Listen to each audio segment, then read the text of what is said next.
A bit of an apology in advance. These are not my slides. These are Steve Loncar's slides. And if you know Steve Loncar, Steve's our Chief Strategy Officer, and he's very into graphs, numbers, charts, and he gets very excited about it. And he said to me on Monday morning, "You'll love this. There's no pictures. It's just charts. You'll love it." So I personally hate that, although I did used to be the European, or global FD for Clear Channel going back 7 years, so I do know something about our European business. I don't like as many charts as Steve likes. I managed to force some pictures in the last couple of days, so there are some pictures, but I'm going to try and do it justice. Now, what Steve did was he'd done some funky PowerPoint which says yesterday, today, tomorrow. So what we're looking at is what's going on in Europe at out of home, especially digital out of home, what's happening yesterday, today, tomorrow. And we're looking at Steve loves these big, bold statements. And as Matthew will know well, where's Matthew? He's still here. Matthew's still here. Matthew will know well, Steve just loves making bold statements, and there's usually nothing to support it, and then he scrambles around and tries to support it. So he starts with this big one, which is digital drives growth in out of home, which has been, I guess, a big lamentation of lots of people in the out-of-home industry is digital actually driving growth, or is it just taking money from classic and putting it on digital? And it's fascinating to actually have a look at some of the stats. So these are Steve's stats.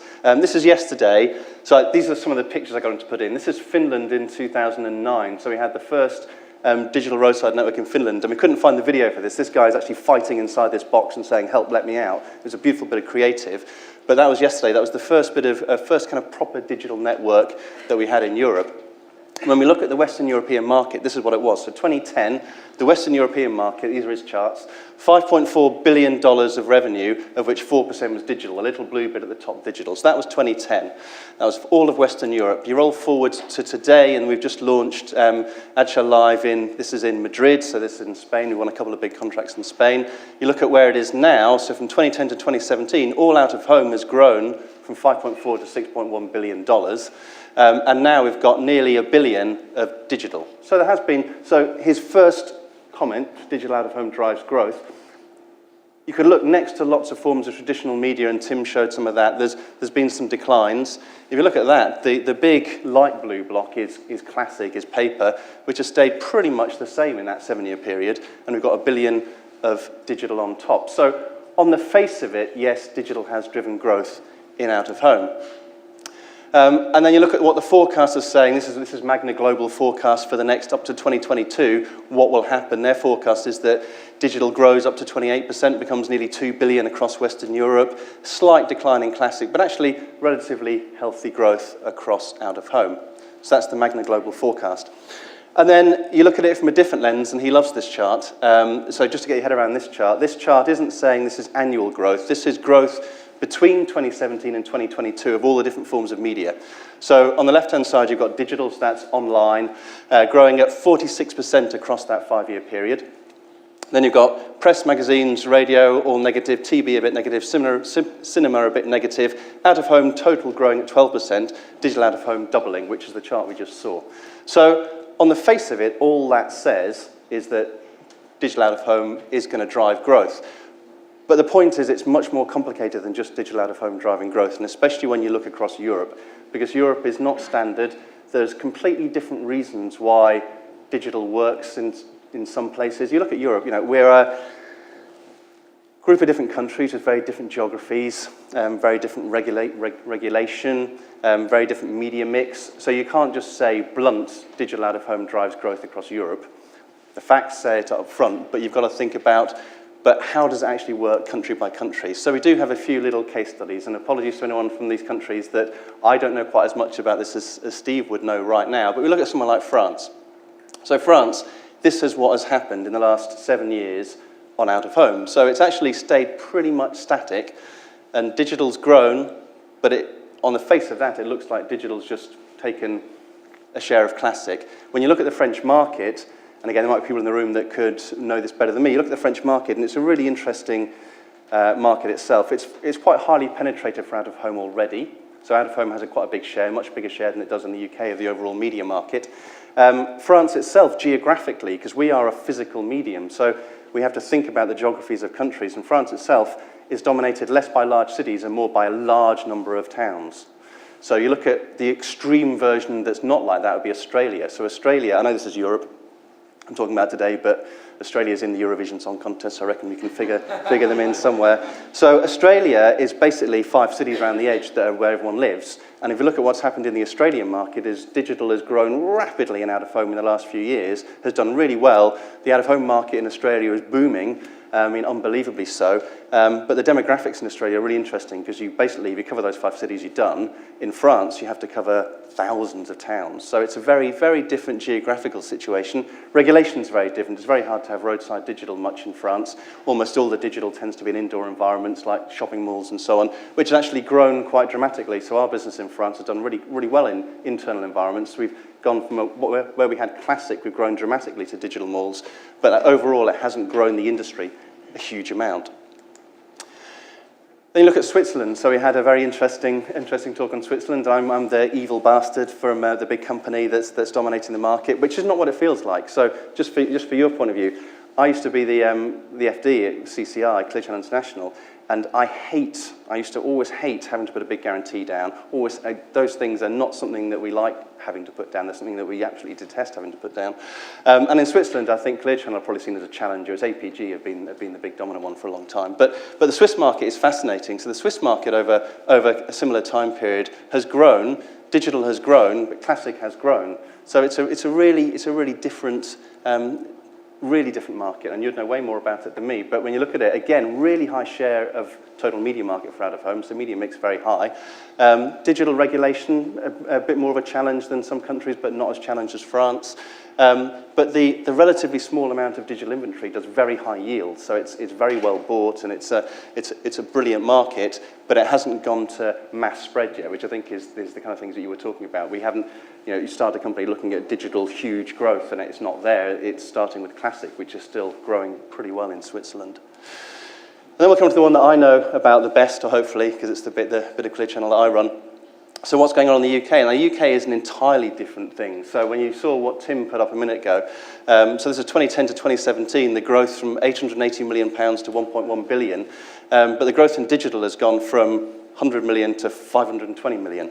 So a huge change, nearly half of out-of-home media in the UK being digital. So I think that's worth a bit more of a deep dive into what's happened there. So this is the kind of same chart as Tim's done. Well, actually, no, what this is, I found this report from 2011 that was done by the Industry Together, of which a lot of people in this room featured. Matthew was in it as one of the commentators. Tim Bleakley made a great comment in it. So it was a comment in 2011 about what we thought would happen in out-of-home across the UK over the next, up to 2017.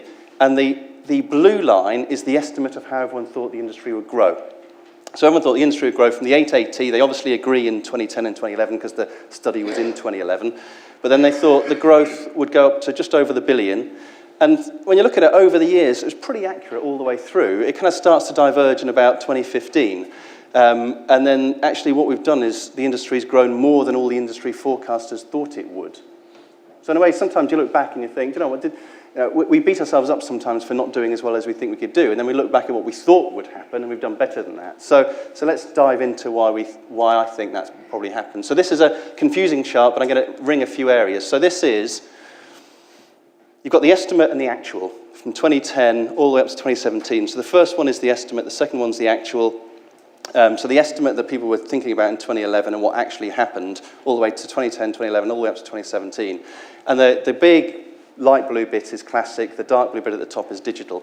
And you can see on that pink box I put up, on the left-hand side, you've got 13-14% digital. So in the middle of 2011, they forecast what 2011 would be, and they were pretty close to the amount of digital that would be there, pretty close to the overall number. In 2012, the actual is 19%, starts to accelerate away a bit.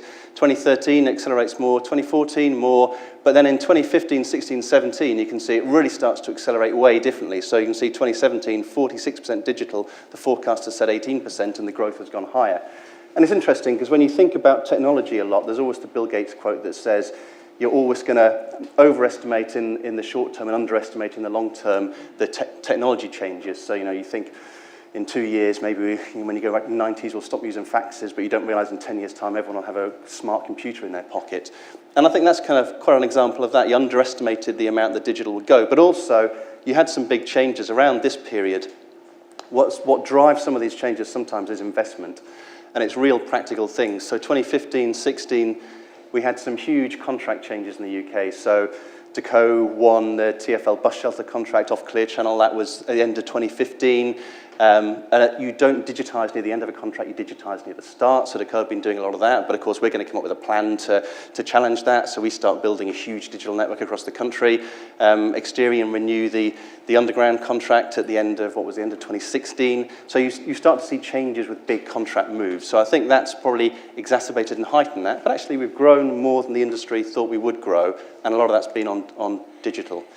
So this is what it was in 2010. This is what the forecasters thought, all of the industry thought in 2010 would happen by 2017. That's what actually happened. So the growth has been higher, digital away higher. A lot of people I know would say that the digital growth hasn't been enough considering the huge amount of investment that we've made. And I would partly agree with that. And it's how you gauge us next to other forms of media, because you see some forms of traditional media like radio doing okay in recent years, but most of them doing really badly. So we've held up there, grown. I still think we could probably do better. And that comes down to how we digitize the estate. So it's more complicated than just thinking about growth. This is the thinking about how we actually digitize our estate. So I'm going to go through 3 different ways that we think about that. And the first is you can create a premium proposition from a selection of the very best locations. So this is things like, that's one of our sites, the Cochrane in London. So that used to be 6 vinyl backlight 96s. It's now beautiful digital, all lit up. That's one of our premium shopping malls in France. It's the Digital Dream. And this is one of our premium bits of digital inventory in Stockholm on the transit system there. So you can take some of the premium assets that are out there now and digitize them. They look better, presented better. Ocean did a great job of doing that in the early days. So we've got some great examples of that. That's kind of Horizon 1. The next thing you can do is you can take a really well-defined out-of-home proposition and digitize it. So here I'm talking about things like, when you look back at the history, internal environments went first. So this is a digital shopping malls in Sweden. The same thing happened in the UK. So we digitized internal environments. Technology was a bit cheaper. It was a very, very coherent proposition already, though. Everyone knew what they were buying when they're buying premium shopping malls. So taking a really coherent proposition and turning it digital allows you to do different things with it and makes it feel more premium. And that's our Sainsbury's product in the UK. So again, we do this across the supermarkets. Deco have done it across Tesco. We've done Sainsbury's and Asda, which will now be Sainsbury's and Asda together, obviously. But the third thing you do is you can create a new scaled, flexible proposition. So the first one is you think about the real premium stuff and either digitize that or build new ones. So the real premium locations. You take a very well-defined proposition and digitize it, or you create a new scale, flexible proposition. And the one we've done in Clear Channel in the UK is called AdShell Live, which is our roadside digital 6-sheet. So it says 1,250 screens live. It's now 1,340 as of this morning, so we're still building. But this is up and down the UK, 60 towns and cities now, so a huge national network delivering 3 million daily impacts. And the reason that's important is we start to really challenge other forms of media. So we can challenge press, because press is very much a daily medium with a daily reach of people. So we can now challenge on digital a daily reach of people. So we're going to grow that to 2,000 by the end of this year and just keep on growing. So that's doing a real scaled proposition. And there it is across all the different towns and cities across the UK. You can't see the names, but you can probably, if you're from the UK, you can probably recognize them all.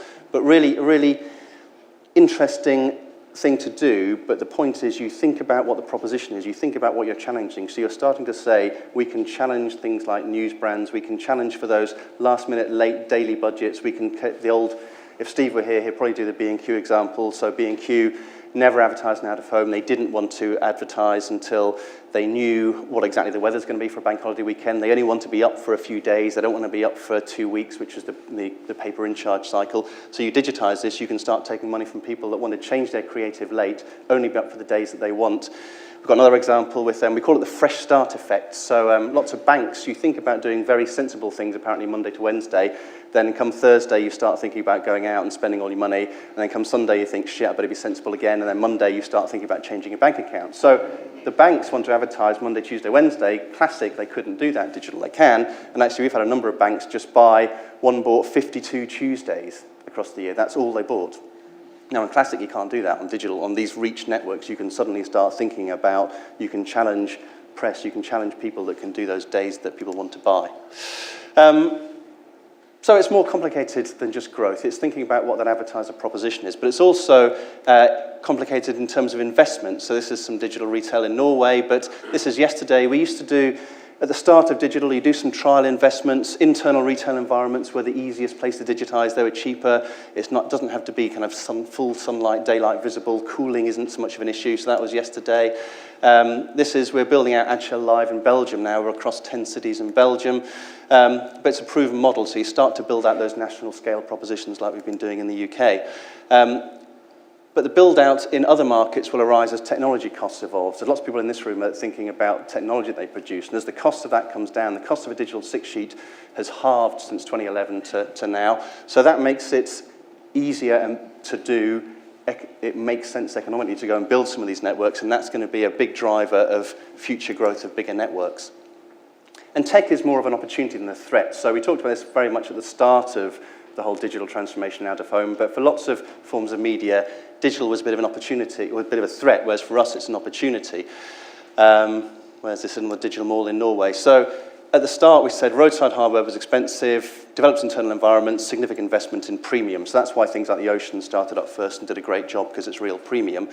Today we're doing, this is Stockholm Metro, a newly won contract, newly built. So the technology evolution, and we're starting to see the real scale propositions developing across Europe. And then the tomorrow bit is expect to see continued improvements in the quality and cost, and that makes these digital propositions even more viable. So that's developing the right tech. The tech gets cheaper, it gets better, you can build more scale propositions, you can do all that stuff. But then you've got to have it's the tech capability versus the sales proposition. And this is key, and sometimes I think people get a bit carried away. So going back years, we had lots of Minority Report. Everyone was going on about, oh, wow, we can do all these amazing, cool, fantastic, funky things. And we said value would come from touch screens, live audience profiling. I know we've got Kibidi talking about that, but lots of Minority Report references. But actually what we've seen the value come today from is from real flexibility at scale. So get a real coherent proposition out there, get flexibility at scale so you can have the fresh start effect, different advertisers buying different times of day. That means you've got to increase the brand count. You need creativity. We're in the advertising industry. The money comes from advertising. If you don't have a great creative campaign, it's going to be rubbish and it's not going to work. So on digital, it's not about the tech being able to do funky things. It's about the creative idea that the tech can then enable to do a funky thing. And accountability is key. When you've got the online world, the digital world, talking about their brand safety issues, I think we're a trusted medium generally. We can become even more trusted, and we can take more money onto out of home. But it's reducing barriers to buying out of home and increasing brand count, incredibly important. So tech is more of an opportunity than a threat. In the next version, we've got this explosion of data and complexity, and that needs tools. That needs tools so that we can actually get this onto the screens well. I don't know who said it this morning, but someone said we can't actually get digital onto screens as quickly and as smoothly as we'd like. We say that we can, but actually I don't think anybody can right now. So we're all working incredibly hard, spending most of our money to be able to do that. So when you look at it, yesterday, digital was basically traded like premium classic, that was it. You look at today, it's flexibility at scale, you integrate some third-party data sources, but this explosion of data needs some really smart tools for us to be able to get the most out of the big investment we're making in kit in the ground. So tomorrow is about fully integrated end-to-end automation and dynamic creativity at scale. And that sounds incredibly easy, dynamic creativity at scale, but it's incredibly difficult. A lot of the award-winning campaigns, a lot of the great PRable campaigns are done on one or two sites, and then you've got kind of a mass coverage that is just a much more simple version of that. Now we're getting to the point where the processes and the systems and the tools are getting better and better and better. So again, we think of this 3 horizons of digital. The first horizon is you take a great location. Out of home is all about location. Take a great location, make it look better, make it digital, light it up beautifully. That's Horizon 1. It gets a bit more money. You do Horizon 2, and you think about planning and buying flexibility, being able to buy days of week, different times, different locations very easily. That's got a lot of money. Horizon 3, we think, is really taking this digital creativity at scale to the next level. So you can do some really cool and funky things. You think about keeping it moving. So there's lots of research behind this. You get more engagement for an ad that has a bit of subtle movement or full motion. Be local. Have something that's hyper-local to the area you're talking about. Use data, I think, or be on time. So if you have something that's timely and relevant to the person walking past, that's much more interesting. And you play with data, so use weather activations, all the kind of different things we can do, and then take this even further. You can take, so that's some of the basic stuff that's been done, but you can get the more interesting, and actually, interestingly, it's not hyper-local. We ran a campaign, I think it was a Subway campaign, that when we said, hello Yorkshiremen, That got a really positive reaction from people saying, oh, great, I associate with being a Yorkshireman. When we said, hello, people in Rastrick, which is a small town, they kind of didn't like that. That's creepy. Yeah. I don't want you focusing too much on me. So actually, be local, but don't be hyper-local. So it's all about measuring how it is that we appeal and get the right kind of message out there to people. So tech is an opportunity. We are not online display. That's the other thing to remember. And cats, Tim showed me his presentation yesterday, so I didn't know cats was coming up. I don't have cats. Steve has cats. Steve has 2 cats, 4 hamsters, and 2 giant rabbits, weirdly. But so he picked this. He picked these pictures. But it's his fiancée now that's got those, actually. So online is got millions of publishers. You've got the big ones. You've got the Facebooks, the Googles, millions of publishers. Out of home has a smaller number of media owners. Online has small publishers that need a route to market. Media owners in out-of-home have sales teams and agency relationships. Online's reliant on tech platforms. We can develop tech platforms, but standards are critical here. We can't make out-of-home hard to buy. Brand safety, an increasing issue online. Ability to provide brand assurance, really, really good for us. And I'm going to wrap up. Steve does his big statements at the end, so I have to try and remember what his statements are. The first one is there are good reasons for variation across Europe. So European markets are all different. So it's not about a one-size-fits-all. It's thinking about the demographics, the geography, the regulation, the politics, the media mix. There's all sorts of things before you just go and willy-nilly build a digital proposition. You have to really think about it. If you get it right, he put growth can be spectacular. I put growth can be strong because I'm more understated than Steve. It's more nuanced than just growth. So it's about doing, it doesn't matter if we cannibalize some of our revenue from some of our classic sites as long as we evolve the model and change the model. That's okay. It's quite a nuanced thing. Tech is an opportunity, but always remembering we are not online. We are very different to online. And before I do the final one, I'm just going to do a quick story. There was a big battle at the start of World War I. If you picture yourselves now, this is kind of quite an unknown battle, I think. I'm going to get the name wrong. It was called Sarikamish, I think. It was, if you picture yourself to the southeast of the Black Sea, you're between Turkey, Georgia, Armenia, on a high plain. Forces of the Ottoman Empire were attacking forces of the Russian Empire coming down. So they're attacking just before Christmas 1914, so really early World War II. Early battle, only lasted for about 3 weeks. And the Russians won, the Ottomans lost. And the Ottomans lost not because they were not skilled fighters. They actually won lots of the skirmishes. The point was their strategy, their tactics had been derived from Napoleonic tactics, and they'd gone for lots of little skirmishes. But to do that, you had to be really, really well connected, really good communications. And they had crap communications, and they weren't ready. This was on a high plain, 2,000 meters up. It was in winter. They weren't ready for the conditions, and they had really poor communications. But individually, the units were brilliant, and they won some skirmishes but lost the battle. And the point there is that we need cross-media owner and pan-European standards. That's going to be critical. So we can win little battles all the time, but unless we communicate with each other, pull together, and that's going back to the industry bodies, and get some real standards, we're going to lose the war. Because the war isn't against other out-of-home media owners. Actually, I don't have a problem with any out-of-home media owner. I'm the chair of Outsmart. I think Ocean do brilliant things. They started premium digital. I think Decaux have done a great job in shopping malls, as have we. They've done a great job in digitising London, the LDN network. We've done some great things with AdShell Live. There's some great things going on. The battle isn't with each other. The battle is with other forms of media. And unless we get our standards sorted out, unless we make out-of-home incredibly easy to buy, we won't get the kind of extra growth that we all think out-of-home deserves. So that's me. Thank you. Brilliant. Thank you.